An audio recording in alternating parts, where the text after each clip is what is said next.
नमस्कार, मैं Vaibhav Kulshreshtha Prince Civil Services YouTube channel में आप सभी का स्वागत करता हूं।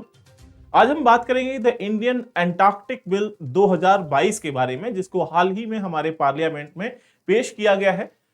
तो ये जानेंगे कि एंटार्क्टिक बिल किस तरीके से भारत के फेवर में काम करता है, अर्थात इसमें क्या क्या मेजर प्रोविजंस हैं और ये किन किन जानकारियों से संबंधित है।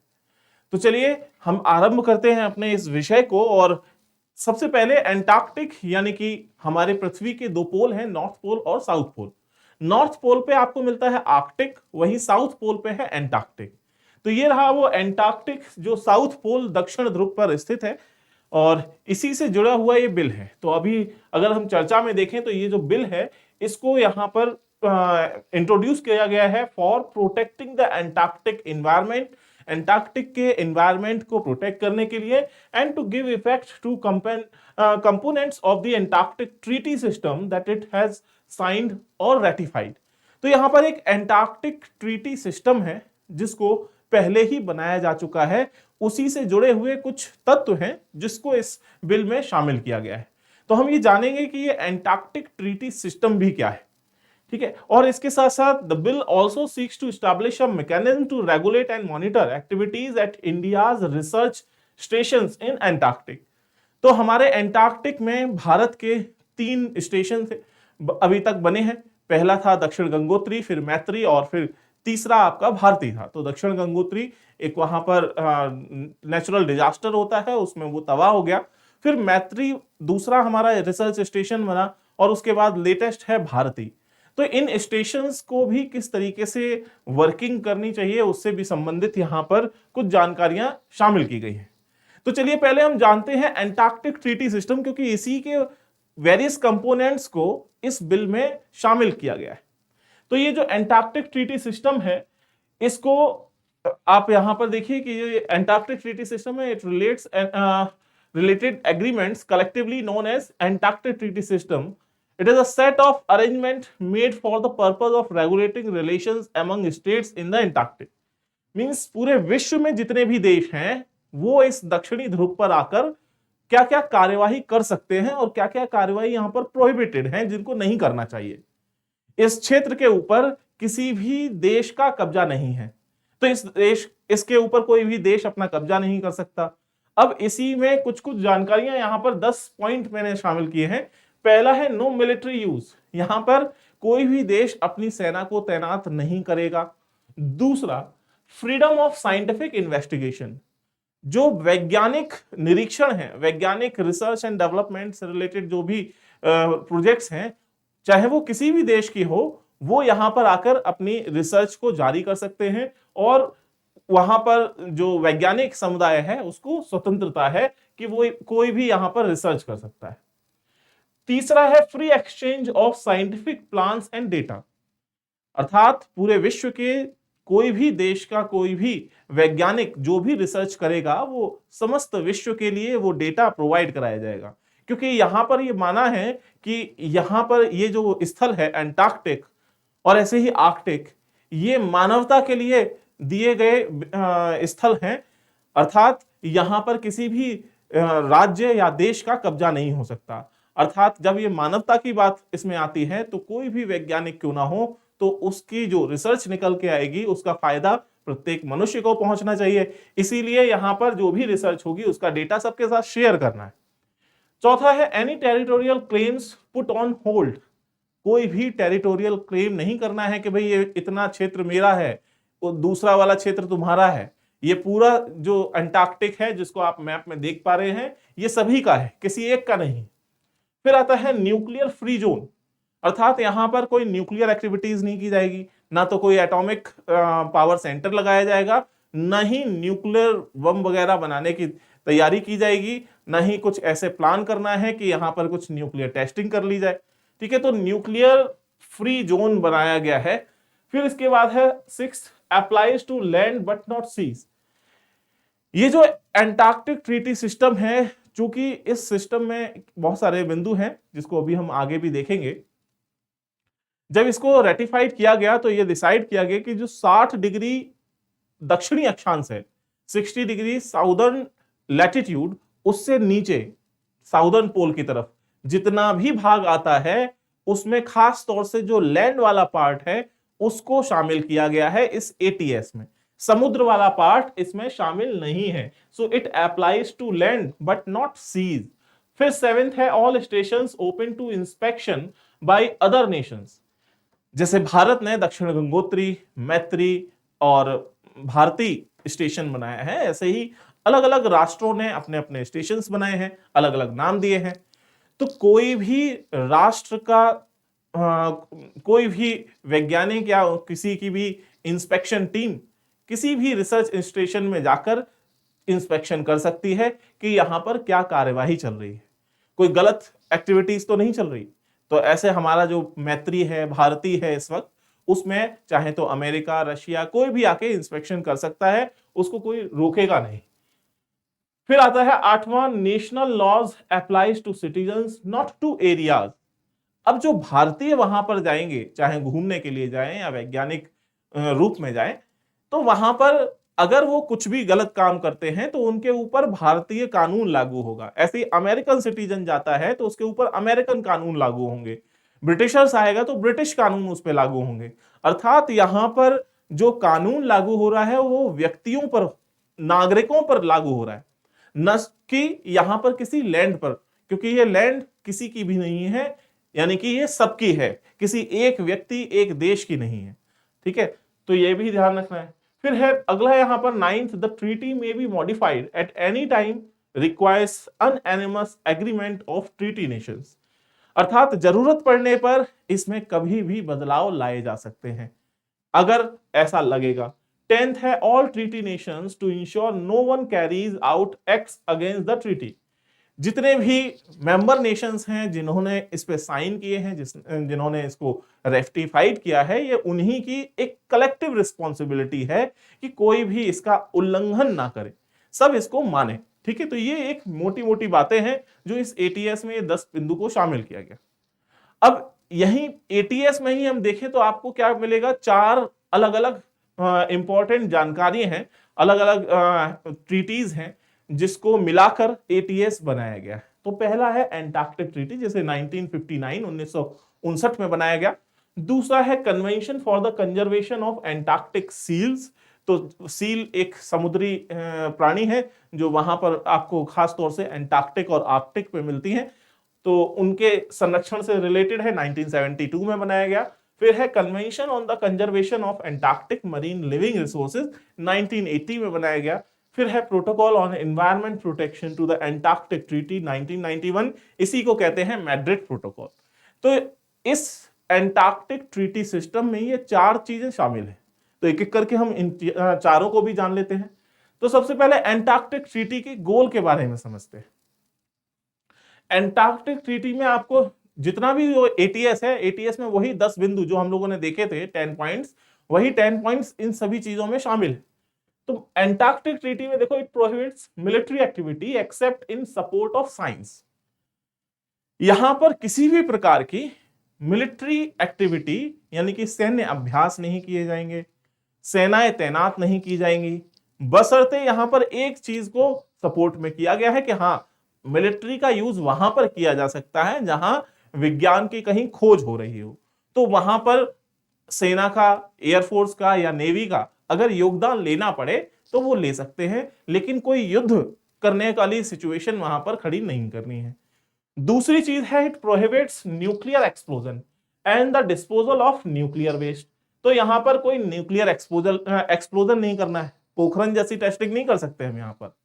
और डिस्पोजल ऑफ न्यूक्लियर वेस्ट, तो जो न्यूक्लियर वेस्ट है उसको हम यहां पर लाके डिस्पोज भी नहीं कर सकते। तो ये सभी चीजें भी यहां पर प्रोहिबिट कर दी गई हैं। और क्या यहां पर बताया गया है, it promote scientific research and exchange of data. ये क्या यहां पर प्रमोशन होता है किस चीज का, कि भाई वैज्ञानिक रिसर्च की जा सकती है और जो भी डेटा हमारे सामने आते हैं वैज्ञानिक रिसर्च के बाद उसको आपस में एक दूसरे के साथ बांटा जाएगा, सो दैट जो भी ह्यूमैनिटी है, मींस मानवता है इस पृथ्वी के ऊपर, उन सभी लोगों के लिए इसका प्रयोग किया जा सके। Next, it holds all territorial claims in abeyance. Means यहां पर किसी भी देश का कोई भी क्षेत्र नहीं कहा जाएगा। ठीक है, ये सबका भूमि है, किसी एक देश की नहीं है। So this Antarctic treaty is a legally binding agreement. ये सभी मेंबर नेशंस पर, या मैं कहूं कि पूरे विश्व के जितने भी देश हैं उन सभी देशों पर एक लीगली बाइंडिंग एग्रीमेंट है, सबको इसको फॉलो करना होता है। And the treaty applies to the area south of 60 degree south latitude including all ice shelves and islands. मैंने आपको बताया कि ये समुद्री भाग पर तो लागू नहीं होता, लेकिन भूमि लैंड वाले पार्ट पे ये लागू हुआ, अर्थात यहां पर कहीं आइसलैंड हुआ या फिर ग्लेशियर, जो ग्लेशियर्स हैं वो तैर रहे हैं तो उसके ऊपर भी ये लागू होगा, लेकिन समुद्र जल वाले भाग पे ये लागू नहीं होगा एंटार्क्टिक ट्रीटी। फिर इसके बाद और क्या इसमें आते हैं, ऑब्जेक्टिव क्या बनाया गया है। तो in the interest of all mankind that Antarctic shall continue forever to be used exclusively for peaceful purposes, यानी कि मानवता के लिए जो फायदेमंद हो सकता है एक शांतिपूर्ण पर्पस में हम उसका इस एंटार्क्टिक जगह का सदुपयोग करेंगे। And shall not become the scene or object of international discord, और ऐसा कोई काम या गतिविधि नहीं होनी चाहिए जिससे यहां पर अंतरराष्ट्रीय स्तर का कोई झगड़ा और उसके बाद फिर युद्ध की स्थिति तैयार हो जाए। तो सबको एक साथ मिलके काम करना है, अपोज में जाना नहीं है। और इसके साथ साथ अगर हम यहां पर बात करें कि इसके मेंबर नेशन में कौन कौन है, तो original signatories were the 12 countries active in Antarctic during the international geophysical year of 1957-58। 1957-58 में सबसे पहले इस पर बात की गई थी, तो उस वक्त 12 देशों ने इस पे साइन किए थे। ये 12 देश थे Argentina, Australia, Belgium, Chile, France, Japan, New Zealand, Norway, South Africa, Soviet Union, United Kingdom and United States of America. तो ये 12 देश थे। फिर उसके बाद 12 देशों से धीरे धीरे संख्या बढ़ी। इन 12 देशों ने 1957-58 में साइन कर दिए थे। फिर उसके बाद अभी की अगर हम बात करें तो अभी 54 राष्ट्र यहां मेंबर हैं इसके एंटार्क्टिक ट्रीटी के। भारत की बात करें अपने देश की, तो हमने 1983 में ही इस पर साइन कर दिए थे। Antarctic treaty consultative meeting is held annually. इस एंटार्क्टिक ट्रीटी से संबंधित जो मीटिंग की जाती है ये वार्षिक स्तर की मीटिंग होती है। इसका जो हेडक्वार्टर है ये साउथ अमेरिकन कॉन्टिनेंट में अर्जेंटीना देश है, और वहां पर ब्यूनस आयर्स में इसकी मीटिंग यानी कि इसका हेडक्वार्टर वहां पर अवस्थित है। इसके बाद दूसरी चीज आती है मैड्रिड प्रोटोकॉल। तो मैड्रिड प्रोटोकॉल क्या है? Protocol on environmental protection to the Antarctic treaty, इसको साइन किया गया था मैड्रिड में और ये लागू हुई थी 1998 में। तो ये बेसिकली साइन किए गए थे 1991 में, 4 अक्टूबर 1991 में इस मैड्रिड में इस मैड्रिड प्रोटोकॉल को साइन कर दिया गया था, लेकिन ये लागू हुई है 1998 में। वो 12 देश जो पहले जिन्होंने एंटार्क्टिक ट्रीटी पे साइन किए थे उन्होंने ही यहां पर इस पे साइन की, और उसके बाद पावर्ड बाय यूनाइटेड नेशन, बाद में यूनाइटेड नेशंस भी इससे जुड़ जाता है। और इसके साथ साथ यहां पर क्या बात की गई है कि भाई हमें अपने यहाँ के जो एंटार्क्टिक का इन्वायरमेंट है उसको बचा के रखना है, तो यहां कोई माइनिंग नहीं की जाएगी। Mining and marine pollution is prohibited, कोई भी समुद्री पर्यावरण को प्रदूषित नहीं करेगा और न ही किसी भी प्रकार की माइनिंग की जाएगी। तो ये मैड्रिड प्रोटोकॉल है। फिर इसके बाद एक और प्रोटोकॉल थी जिसका नाम है convention for the conservation of Antarctic seals. तो ये सील होती है, समुद्री जीव है, ये ऊपर भी आ जाता है, जमीन पे भी वहां पे रेस्ट करते हैं, उसके बाद फिर इसमें सी में डाइव करते हैं। तो ये एक बनाया गया कन्वेंशन कि भाई इन सील को कोई मारेगा नहीं, क्योंकि इनकी फिशिंग में इनको मारा भी जाता है फॉर फूड पर्पसेस। तो इस तरीके से आप देखिए यहाँ पर एक ब्रिटिशर्स की टिकट है जिसपे लिखा हुआ convention for conservation of Antarctic seals 1972। Seals को प्रोटेक्ट करने के लिए इसको बनाया गया है, यानी कि एंटार्क्टिक में जाके कोई भी वहां की सील्स को परेशान नहीं करेगा, मींस वहां पर उनका शिकार नहीं करेगा। फिर अगला है convention on the conservation of Antarctic marine living resources, 1980 में इसको बनाया गया। तो चाहे पेंगुइन हो, सील्स हो, और इसके अलावा जो मरीन लिविंग रिसोर्सेज हैं, वेल्स वहां पर आपको मिल जाएंगी और भी विभिन्न प्रकार की मछलियां आपको वहां पर मिल जाएंगी, तो उनका शिकार यहां पर नहीं किया जाना है। इन सभी को प्रोटेक्ट करके रखना है, यहाँ के एनवायरनमेंट को हमें दूषित नहीं करना है, वहां से सीखना है। अब भारत की भी बात करते हैं। तो ये था हमारा दक्षिण गंगोत्री, और जो सबसे पहला स्टेशन था, और एक बार वहां पे तूफान आता है और उस तरीके उसके बाद ये वहां पर बर्फ के नीचे दब गया है। फिर उसके बाद दूसरा यहाँ पर मैत्री बनाया गया, और लेटेस्ट यहाँ पर है हमारा ये भारती, ये है भारती स्टेशन जिसपे अभी रिसर्च चल रहा है। ठीक है, तो मैत्री को कमीशन किया गया था 1989 में, भारती को कमीशन किया गया है 2012 में, वहीं दक्षिण गंगोत्री को कमीशन किया गया था 1983 में, लेकिन 1990 में इसको डीकमीशन कर दिया गया था क्योंकि बर्फ के नीचे दब गया है। अगर हम एंटार्क्टिक में भेजे गए मिशंस की बात करें तो ये basically ministry of earth science के अंतर्गत आते हैं, national centre for polar and ocean research. ठीक है, तो ये मिनिस्ट्री किस मिनिस्ट्री के अंतर्गत है वो भी आपने देख लिया। इसके बाद अब हम आते हैं अपने वापस इस बिल के बारे में कि भाई इस बिल में जो अभी हमारे पार्लियामेंट में इसको लाया गया है, तो इसमें क्या क्या मेजर बातें हैं, ठीक है, और इसमें क्या क्या चीजों की खासियत रखी गई है।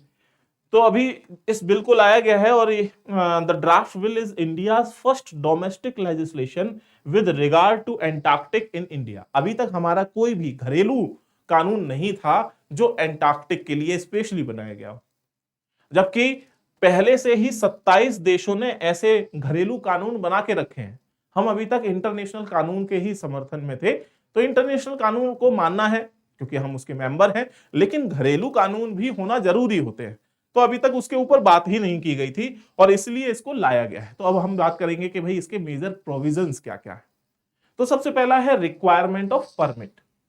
परमिट की रिक्वायरमेंट है, so no person in an Indian expedition shall enter or remain in Antarctic without a permit or the written authorization of another party to the protocol। तो कोई भी पर्सन यहां पर इंडियन एक्सपेडिशन में अगर कोई इसका मेंबर है तो उसको विदाउट किसी परमिशन के यहां पर जाना अलाउ नहीं है, परमिशन लेनी पहले जरूरी। दूसरी चीज है कॉमर्शियल फिशिंग। तो आपको पता है कि जब मरीन रिसोर्सेज को प्रोटेक्ट कर रहे हैं तो कॉमर्शियल फिशिंग भी वहां पर बैन होगा। So every country has an allotted quota for commercial fishing in Antarctic. However, India does not carry out commercial fishing in the area. हमारे यहाँ जितनी कॉमर्शियल फिशिंग होती है या तो बे ऑफ बंगाल में होगी या अरेबियन सी में होगी, या आसपास के जो क्षेत्र होंगे उससे थोड़ा सा और दूर चले जाएंगे। कोई भी एंटार्क्टिक नहीं जाता था क्योंकि हमारे यहाँ से बहुत दूर है, हम नॉर्दर्न हेमिस्फीयर में रहते हैं और ये बिल्कुल साउथ पोल है, तो काफी दूरी हो जाएगी, खर्चा काफी ज्यादा हो सकता है। लेकिन अभी तक यहां पर बाकी के जो देश हैं उनके लिए कुछ कोटा निर्धारित है कि यहां पर वो जाके कुछ मात्रा में तो फिशिंग कर सकते हैं कॉमर्शियल लेवल की, बाकी नहीं कर सकते। तो भारत के लिए ऐसा कुछ नहीं था, तो उसके बारे में भी यहां पर बताया गया। The bill in accordance to the Antarctic treaty now permits commercial fishing activity for Indians in Antarctic. तो अब भारत का ये जो घरेलू कानून बनेगा तो वो भारतीयों को भी यहां पर कॉमर्शियल फिशिंग एक लिमिटेड मात्रा में करने के लिए परमिशन देगा। फिर इसके बाद है टूरिज्म एक्टिविटी। तो जो पर्यटक हैं उनको घूमने जाना है, तो बहुत कम पर्यटक वैसे तो यहां पर घूमने जाते हैं। तो like fishing while India does not carry out any tourism activity in the region, means भारत से बहुत रेयरली ही कोई व्यक्ति यहां पर घूमने के लिए जाता है। तो इस अगर जाना है तो उसके लिए टूरिज्म एक्टिविटी का प्लान भी इसमें बनाया गया है। So very few Indian tourist visit Antarctic, when they do so through foreign tour operators. तो भारत में कोई भी टूर ऑपरेटर ऐसा नहीं है जो यहां से सीधे प्लान करे। पहले या तो हम ऑस्ट्रेलिया न्यूजीलैंड जाएंगे, न्यूजीलैंड से अगर इसके पास मींस एंटार्क्टिक जा सकते हैं, या फिर अर्जेंटीना जाएंगे, अर्जेंटीना से होते हुए फिर यहां पर जाया जाएगा। तो फॉरेन टूर ऑपरेटर्स के माध्यम से जब जाते हैं तो बहुत सारा पैसा दूसरे देशों में चला जाता है। So the bill now enables Indian tour operators to operate in Antarctic, although like for commercial fishing this is circumscribed by strict regulation। तो हमारे यहाँ से जो भी टूरिस्ट यहाँ पर जाएगा घूमने के लिए उसको कुछ निश्चित कानून को भी फॉलो करना है। फिर इसके बाद आता है एनवायरमेंटल प्रोटेक्शन। तो ये जो बिल है यहां पर किसी भी प्रकार की drilling, dredging, excavation, collection of mineral resources, इन सभी एक्टिविटीज को बैन करता है कि अगर कोई घूमने भी जाएगा या कॉमर्शियल कोई भी काम से जाता है तो उसको ऐसी कोई एक्टिविटी में नहीं लगना है जो कि वहां के एनवायरनमेंट को डैमेज करे, उसको खराब करे। फिर उसके बाद है पेनल प्रोविजन। पैनल प्रोविजन का मतलब ये होता है कि यहां पर एक लॉ ऑफिसर को अपॉइंट किया जाएगा, सो दैट वहां मींस एंटार्क्टिक में अगर कोई भी भारतीय, क्योंकि वहां किसी लैंड का तो कानून है नहीं, वहां नागरिकों पर अपने देशों के कानून चलते हैं। तो अगर कोई भारतीय वहां पर जाता है और कोई अनलॉफुल एक्टिविटी में वो संलग्न होता है, तो उसके ऊपर ये जो लॉ ऑफिसर होगा वो एक्शन लेगा, वो डिसाइड करेगा। So a law officer would be appointed to ensure that no unlawful activity takes place in territories occupied by Indian research station. तो जो भारत का रिसर्च स्टेशन है वहां पर कोई भी गलत एक्टिविटी ना हो, इस चीज को इंश्योर करने वाला है। ठीक है। और the draft bill proposes the setting up of a separate designated court to try crimes committed in Antarctic. अगर कोई व्यक्ति वहां क्राइम भी करता है तो सेपरेट कोर्ट बनाए जाएंगे और वहां उनका निस्तारण किया जाएगा। और यहां पर क्या बताया, the bill further sets high penal provisions, the lowest penalty comprising an imprisonment between 1 to 2 year and a penalty of 10 to 50 lakh. और अगर कोई ऐसे काम करता है, गलत काम करता है, तो उसको या तो सजा दी जाएगी, जेल दी जा सकती है, जेल की सजा होगी 1 से 2 साल की, या फिर उसके ऊपर पेनल्टी लगाई जा सकती है 10 से लेके 50 लाख के बीच में कोई भी एक अमाउंट की। तो इस तरीके से ये मेजर प्रोविजंस किए गए हैं इस एंटार्क्टिक बिल में।